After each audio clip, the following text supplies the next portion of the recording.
Hello and welcome to Right Sports Talk. My name is Zach. We've officially made it through 8 weeks of the UFL regular season, meaning there's only 2 weeks left of the regular season. Really getting real close. After week 8, all 4 playoff teams have already been determined. That is the Battlehawks, the Defenders, the Birmingham Stallions, and the Michigan Panthers. So it means for teams like the San Antonio Brahmas, the Memphis Showboats, the Arlington Renegades, and the Houston Roughnecks, they've only got 2 more regular season games for players to really show out for possible NFL tryouts after the season. But let's get into my picks for Week 9. I'll talk a little bit more about the playoff teams as I go ahead. So Week 9 kicks off this Friday, May 23rd, as the St. Louis Battlehawks, who are 6-2, take on the San Antonio Brahmas, who are 1-7. St. Louis coming off a very close victory over the Birmingham Stallions in a game that, with that win, it helped them clinch a playoff spot in the XFL Conference Championship game. Also in that game,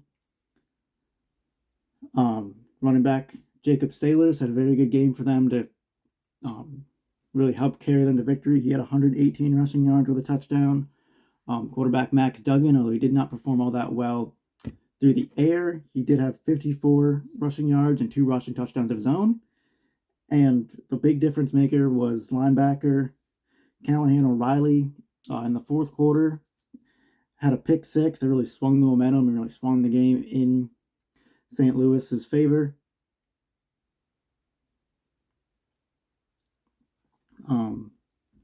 Really helped them get the victory and help them stay ahead of the Birmingham Stallions. San Antonio is coming off of an overtime loss to the Memphis Showboats in a game where their quarterback, San Antonio's quarterback Kevin Hogan, threw 3 interceptions. However, running back Joshua Corbin had 143 yards with a rushing touchdown, and wide receiver D. Anderson actually caught a touchdown pass from one of San Antonio's tight ends to really kind of keep their offense in the game. However, it ultimately was not enough, and they did wind up falling in overtime. My pick for this game is going to be the St. Louis Battlehawks. I know St. Louis already has a playoff spot locked up. It's already been announced that they're even going to be getting a home playoff game. The XFL Conference Championship has already been determined due to scheduling issues with other arenas and other stadiums. That the Battlehawks Stadium will be the host stadium for the XFL Conference Championship, but I don't think they're going to really coast as game. They still have things they need to improve upon going into the playoffs. They have players that still want to show off what they can do. I think running back Jacob Sailors will probably be a very big difference maker in this game as he continues to improve throughout the season. As he's somebody that would definitely like to get a shot back in the NFL. So I think he could have a very good game, as could quarterback Max Duggan. So I don't think the fact they've locked a playoff seed really matters, because there's still plenty to play for in terms of getting extra film and showing NFL rosters what they're capable of. So I do think that the St. Louis Battlehawks get the victory over the San Antonio Brahmas. Now on Saturday, May 24th, there are 2 games. First off, you have the Arlington Renegades, who are 3-5, taking on the Memphis Showboats, who are 2-6. Arlington coming off of a close, high-scoring loss to the DC Defenders, in which that loss officially eliminated them from playoff contention. However, in that game, quarterback Luis Perez had 350 passing yards and 2 passing touchdowns to wide receiver Tyler Vaughns. Tight end Sal Cannella and wide receiver Deontay Burnett both had 6 catches for 64 yards. And Memphis is coming off that overtime win over the San Antonio Brahmas in a game in which Troy Williams actually got the start at quarterback, and he really struggled. He only had 36 passing yards. He didn't have any touchdowns, but he also didn't really turn the ball over. So he's really running to move the ball efficiently through the air. However, running back Jalen Jackson had a pretty good game. He had 76 rushing yards and a touchdown. But the real difference maker for Memphis in that game was their defense. with them getting 3 interceptions, that really, helped keep them in the game, and ultimately their defense was the big difference maker in overtime to help them win.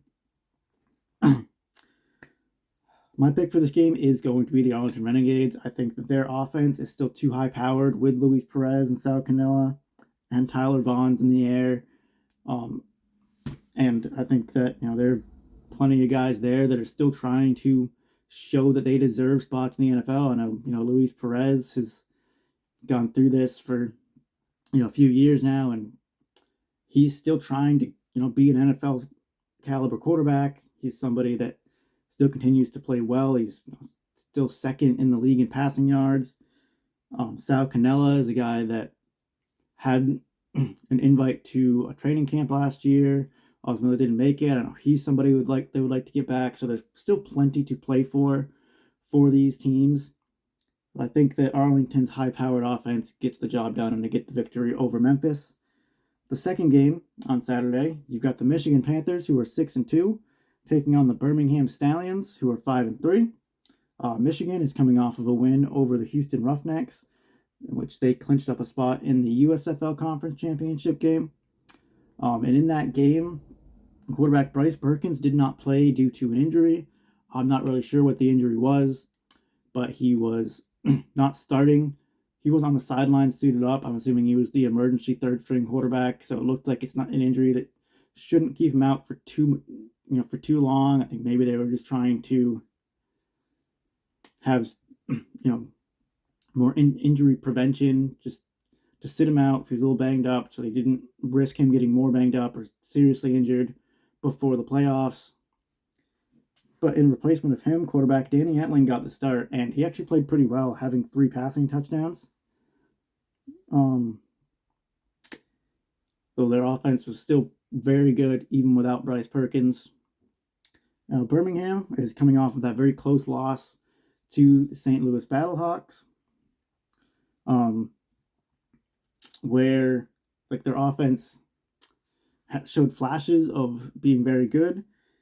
The quarterback Jamar Smith had 262 passing yards and 3 passing touchdowns, including 2 long touchdown passes to Deion Kane. However, he did still have some missed throws. He was, I believe, 14 of 27 on his passes, so just over 50%.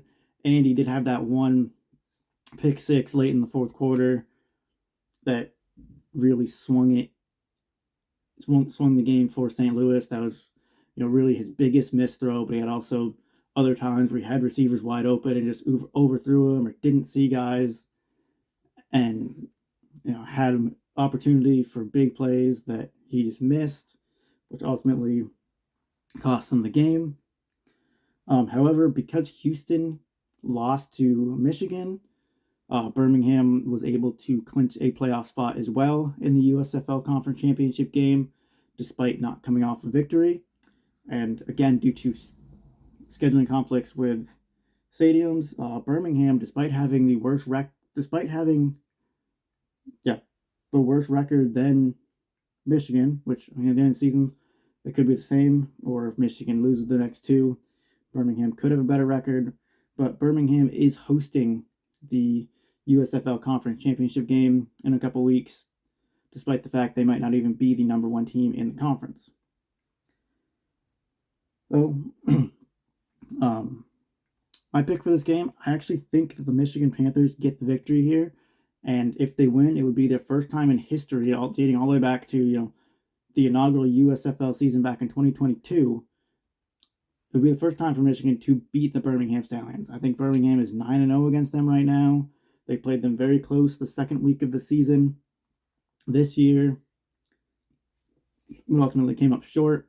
And the main reason I think Michigan gets the victory is I don't know if I can trust Birmingham's quarterback situation. They've started 5 different quarterbacks now, with Jamar Smith getting the start this past week against St. Louis. You still have guys banged up. You're cycling in so many quarterbacks. It's difficult for your offense to stay in rhythm and really find what works best for them. So I just trust Michigan's quarterback situation more. I trust, especially trust it if Bryce Perkins is able to play. But if not, I think that Danny Etling should be able to play well enough to get the victory.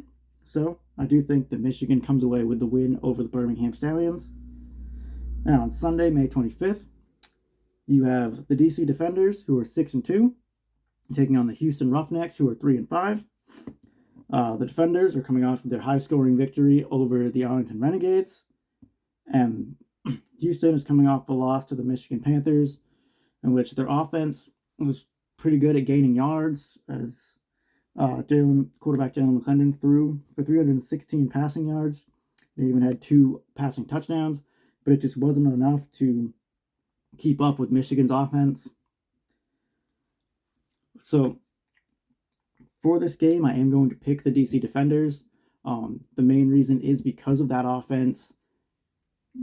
DC, coming off of that win over Arlington, they locked up that other spot in the XFL Conference Championship, but I still think they have more to prove. So I think that they're going to come out and their offense is still going to look as good as it has been with Jordan Ta'amu, who is the passing leader in the XFL.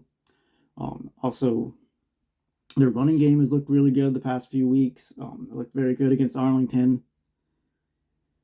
I think, they still have stuff to prove. I think they can get the victory. I think Houston will try to make it, try to keep it competitive as, their defense continued to play well throughout the season. Jalen McClendon continues to play very well, and he's somebody that is trying to show off to, getting invites to, some training camps, some tryouts with NFL teams, as is Justin Hall, who's been playing very well for Houston this season. So I do think that DC gets the win, but I think Houston will keep it very competitive. Let me know in the comments who you guys have winning this week. Some games that I think, a game that I think could be a very sneaky, entertaining game is actually the only game with 2 eliminated teams playing each other, and that is the Renegades and the Showboats, just because both of the teams, although they don't have anything to play for in terms of, wins and losses mattering for their season, their players have plenty to play for and plenty to try and prove. So I'm kind of excited to see what they can do in that aspect with just trying to show off and, really show NFL teams that maybe, they have players that deserve NFL tryouts. Let me know in the comments what you guys think. Don't forget to like and subscribe. Until next time, see ya.